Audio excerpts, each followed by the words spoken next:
히브리서 9장. 첫 번째 계획에는 예배를 위한 지침과 특별히 고안된 예배 장소가 있었습니다.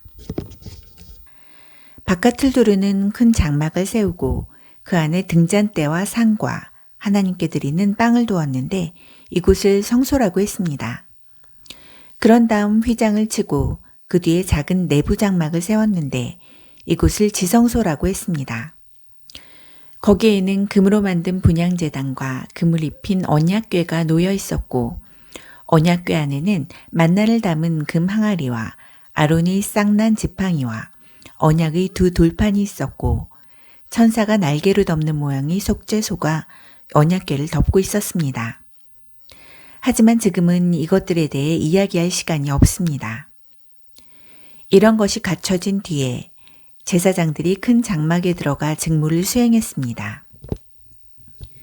작은 내부 장막에는 대제사장만이 1년에 한 번 들어가서 자기 죄와 백성의 누적된 죄를 위해 피를 제물로 드렸습니다. 이것은 큰 장막이 서 있는 동안에는 백성이 하나님께로 걸어 들어갈 수 없음을 성령께서 시각적 비유로 보여주신 것입니다.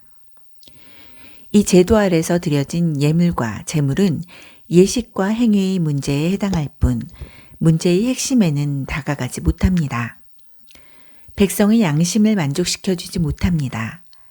본질적으로 이 제도는 철저히 재정비될 때까지 한시적으로 차용된 제도일 뿐입니다.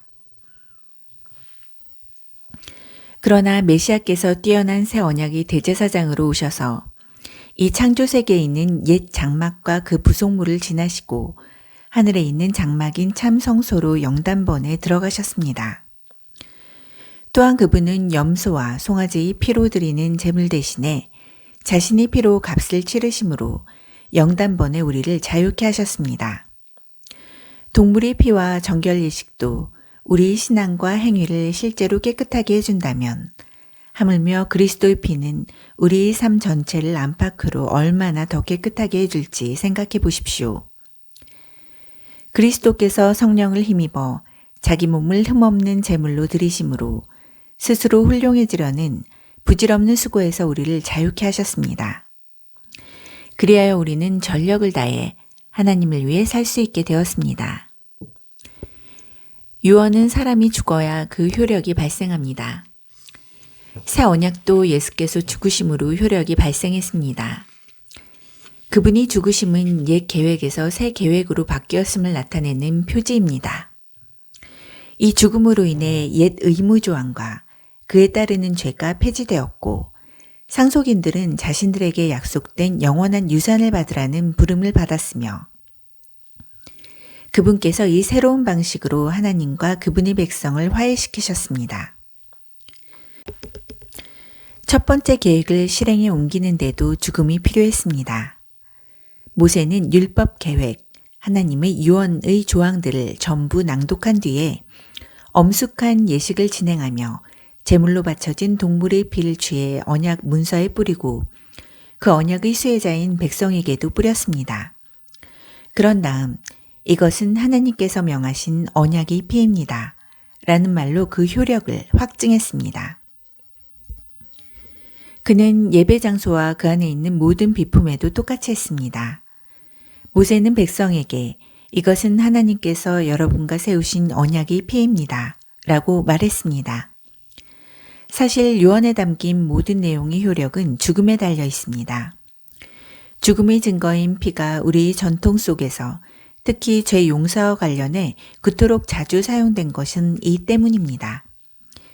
이것으로 하늘에 있는 실체를 가리키는 그 모든 부차적 의식에서 피와 죽음이 왜 그토록 중요한 역할을 했는지 설명됩니다. 또한 지금 더 이상 동물 제물이 쓸모없고 필요 없게 된 것도 설명됩니다. 그리스도께서는 이 땅에 있는 성소로 들어가신 것이 아닙니다. 그분은 참 성소로 들어가셔서 우리 죄를 위한 희생제물로 자기 몸을 하나님께 드리셨습니다. 옛 계획 아래 있는 대제사장들은 해마다 동물의 피를 가지고 성소에 들어갔지만 그리스도께서는 그러실 필요가 없습니다. 만일 해마다 성소에 들어가셔야 했다면 그분은 역사가 진행되는 내내 되풀이해서 자기 몸을 들이셔야 했을 것입니다. 그러나 그분은 영단번에 자기 몸을 희생제물로 들이셨습니다. 다른 모든 희생제물을 대신해서 자기 몸을 들이심으로 죄에 대한 최종 해결책을 내놓으신 것입니다. 누구나 한 번은 죽으며 그 후에는 자기 삶의 결과와 마주해야 합니다. 그리스도의 죽으심도 단 한 번 일어난 사건이지만 죄를 영원히 제거하는 희생제물로 죽으신 것이었습니다. 그러므로 그분께서 다시 나타나실 때 그분을 뵙기 원하는 이들이 맞게 될 결과는 다름 아닌 구원입니다.